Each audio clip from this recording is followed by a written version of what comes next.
Welcome to Vivaan study.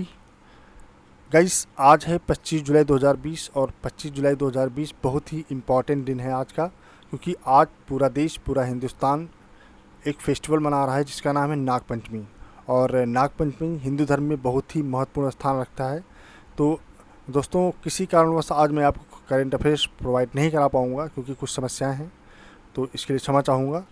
तो आज हम केवल जानेंगे कि नागपंचमी जो फेस्टिवल मनाया जा रहा है ये क्या है और इसकी क्या भूमिका है और ये हिंदू धर्म में क्या स्थान रखता है या इसको क्यों मनाया जाता है। ठीक है, तो हम इसके बारे में आज समझेंगे और जानेंगे, क्योंकि हमें हर धर्म के बारे में जो मोस्ट इम्पॉर्टेंट डेज होते हैं, जो फेस्टिवल्स होते हैं, उनके पीछे रीज़न क्या है, उनको क्यों मनाया जाता है, उनको जानना बहुत आवश्यक होता है। ठीक है, तो समय समय पर जिस भी समुदाय का जो भी फेस्टिवल आएगा मैं उसके बारे में आपको उसकी इम्पोर्टेंस और उसके बारे में जानकारी देता चलूँगा।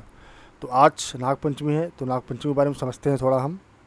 तो गाइस, ये जो दिन है नागपंचमी, ये नागपंचमी का जो महत्वपूर्ण डे जो मनाया जाता है, ये त्यौहार पूरे भारत में बड़े धूमधाम से मनाया जाता है और यह हिंदुओं का एक प्रसिद्ध त्यौहार है। नाग हमारी संस्कृति का अहम हिस्सा है। जो स्नैक्स होते हैं, नाग होते हैं, वो हमारी ज़िंदगी का, हमारी संस्कृति, हमारी जो संस्कृति हिंदुस्तान की है, हिंदू धर्म की, वो संस्कृति में जो है इसका महत्वपूर्ण हिस्सा है। और नागों को धारण करने वाले भगवान जो भोलेनाथ थे, लॉर्ड शिवा थे, उनकी पूजा आराधना करना भी इसी दिन विशेष रूप से शुभ माना जाता है।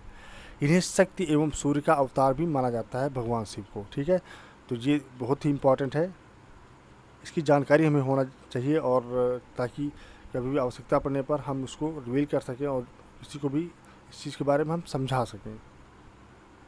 तो दोस्तों, ये बहुत ही महत्वपूर्ण, ये ज़रूरी है कि मतलब ये बहुत पुराने समय से चला आ रहा है और हमारे देश में नाग की जो पूजा है प्राचीन काल से चली आ रही है। और श्रावण माह के शुक्ल पक्ष में पंचमी को नाग पंचमी के रूप में मनाया जाता है, इसीलिए इसे नाग पंचमी के नाम से प्रसिद्धि प्राप्त है, यानी ख्याति प्राप्त है। और इस दिन नागों का दर्शन शुभ माना जाता है। तो गाइस, आप यहाँ पे नाग देवता का दर्शन स्क्रीन पर खुद कर सकते हैं। ठीक है, तो आप यहाँ से दर्शन कर लें, क्योंकि हो सकता है लाइव ना हो पाए। और शिव जी को साथ ही साथ पूजा जाता है इसी दिन, तो ये त्यौहार बहुत ही इम्पोर्टेंट हो जाता है।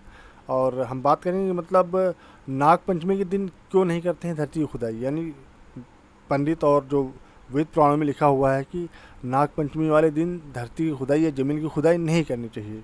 तो ऐसा रीज़न क्या है, इसके बारे में समझेंगे हम। तो दोस्तों आपको बताता चलूँ, तो दोस्तों यहाँ पे इंपॉर्टेंट जो फैक्ट हैं, जो लाइन से मैंने यहाँ पे आपको स्क्रीन पर दिखाई हैं कि नाग पंचमी के दिन क्यों नहीं करते हैं धरती की खुदाई। तो पुराणों के अनुसार नागों को पाताल लोक का स्वामी माना गया है। जो नाग देवता है इनको पाताल लोक का स्वामी माना गया है। और सांपों को क्षेत्रपाल भी कहा जाता है। सांप, चूहों आदि से किसान के खेतों की रक्षा करते हैं। साथ ही नाग भूमि में बॉम्बे बनाकर रहते हैं, यानी बिल बना के रहते हैं। इसीलिए नाग पंचमी के दिन भूलकर भी भूमि की खुदाई नहीं करनी चाहिए। तो ये मान्यता है, ठीक है, कि भूमि की खुदाई क्यों नहीं करनी चाहिए। और अगर हम आगे बात करें कि क्यों मनाया जाता है नागपंचमी का त्यौहार, आखिर रीजन क्या है इसका, इसके पीछे कारण क्या है, बहुत इंपॉर्टेंट है जानकारी रखना। तो यहाँ पे आप देख सकते हैं कि जब अमृत प्राप्त करने के लिए समुद्र मंथन किया गया, आप लोगों ने शिव महापुराण में देखा होगा, एक सीरियल आता है टेलीविज़न में, उसमें दिखाया गया था। तो जो समुद्र मंथन किया गया था, तो नाग ने माता की आज्ञा नहीं मानी, जिसके कारण उसे श्राप मिला कि राजा जन्मजेय के यज्ञ में जलकर भस्म हो जाएं। और श्राप के डर से नाग घबरा गए और ब्रह्मा जी की शरण में गए। और ब्रह्मा जी ने नागों के इस श्राप से बचने के लिए बताया कि जब नागवंश में महात्मा जरत्कार के पुत्र आस्तिक उत्पन्न होंगे, वही आप सभी की रक्षा करेंगे। और ब्रह्मा जी ने नागों की रक्षा के लिए यह उपाय पंचमी तिथि को बताया था। जो दिन मनाया जा रहा है नागपंचमी, तो ये उपाय को बताया था, पंचमी तिथि को बताया था। और आस्तिक मुनि ने सावन की पंचमी वाले दिन ही नागों के यज्ञ में जलने से रक्षा की थी और इनके जलते हुए शरीर पर दूध की धार डालकर इनको शीतलता प्रदान की थी। उसी समय नागों ने आस्तिक मुनि से कहा कि पंचमी को जो भी मेरी पूजा करेगा उसे कभी भी नागदंश का भय नहीं रहेगा।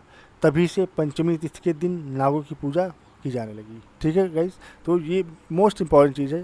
मतलब ये आपके एग्ज़ाम से इसका कोई लेना देना नहीं है, आपके एग्ज़ाम से कोई संबंध नहीं रखता है, बट एक प्रैक्टिकल नॉलेज के लिए ये हमारे लिए ज़रूरी है कि हमें नॉलेज में, हमारे ज्ञान में होना चाहिए। ठीक है, तो आज नागपंचमी है, तो नागपंचमी के बारे में मैंने आपको इसकी डिटेल बताई हैं।